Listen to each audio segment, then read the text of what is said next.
आज की क्लास में सीखेंगे त्रिभुज का क्षेत्रफल कैसे निकाला जाता है।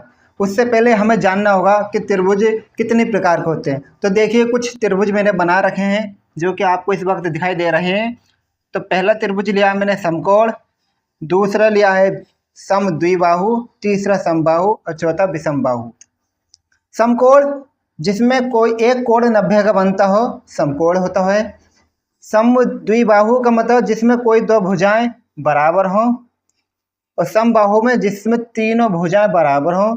विषमबाहु जिसमें कोई भी भुजा बराबर न हो। तो आज हम सवाल करेंगे विषमबाहु के। तो देखिए पहला सवाल, किसी विषमबाहु त्रिभुज की भुजाएं भुजाएं क्रमशः 8 सेंटीमीटर, 10 सेंटीमीटर और 12 सेंटीमीटर हैं। इस त्रिभुज का क्षेत्रफल ज्ञात कीजिए। ये सवाल ने बोला है। तो देखिए त्रिभुज विषमबाहु है, तो मान लीजिए कि यही विषमबाहु त्रिभुज है जो कि मैंने अभी आपको चित्र में समझाया, इसी मान लेते हैं। एक भुजा कितनी है 8, इसको हम 8 मान लेते हैं। दूसरी कितनी है 10 और तीसरी वाली है 12 सेंटीमीटर। ये हमने मान लिया। इसका एक फॉर्मूला होता है जो कि मैं आपको बता देता हूँ। फॉर्मूला क्षेत्रफल का फॉर्मूला है विषमबाहु त्रिभुज के क्षेत्रफल का, रूट के अंदर S S minus A S minus B S minus C. ये फॉर्मूला है, इसको हमें याद रखना है। भुजाएं दिए हमें, पहली भुजा है 8, इसको ए मान लेंगे। दूसरी भुजा है 10, इसको बी मान लेंगे। तीसरी भुजा है 12, जिसको कि हम सी मान लेंगे। अब एस का मान निकालेंगे। एस क्या होता है?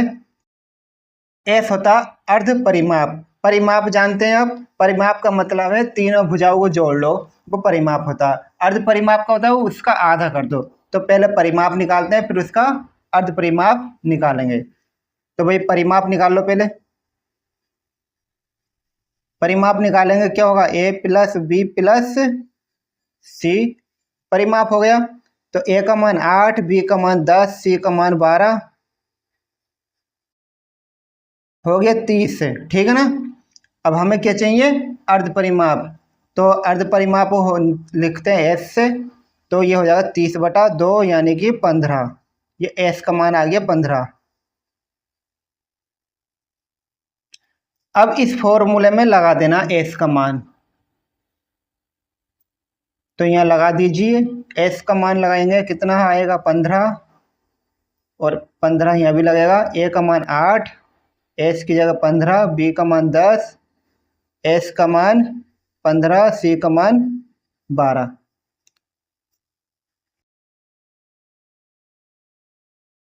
कितना आएगा? 15, और 15 में से 8 कम करेंगे तो कितना आएगा? 7। 15 में से 10 कम करेंगे आएगा 5। 15 में से 12 कम करेंगे आएगा 3।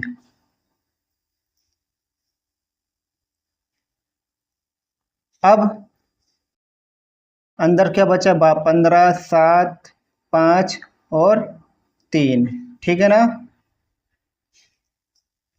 15 को हम कैसे लिख सकते हैं? 5 गुणा 3, और बाकी को ऐसे लिख देंगे जैसे लिखा है। जिस संख्या का जोड़ा बन जाएगा वह रूट से बाहर को आ जाएगी। तो देखो यहाँ पर 3 का जोड़ा बन गया है, 5 का जोड़ा बन गया है। तो 3 भी बाहर, 5 भी बाहर, रूट के अंदर रहेगा सिर्फ 7, क्योंकि इसका जोड़ा नहीं बन पाया है। तो कितना हो गया? 3 पंजे 15, रूट 7। ये इसका क्षेत्रफल निकल के आ चुका है। बस आज की क्लास इतनी ही, मिलते हैं नई क्लास में।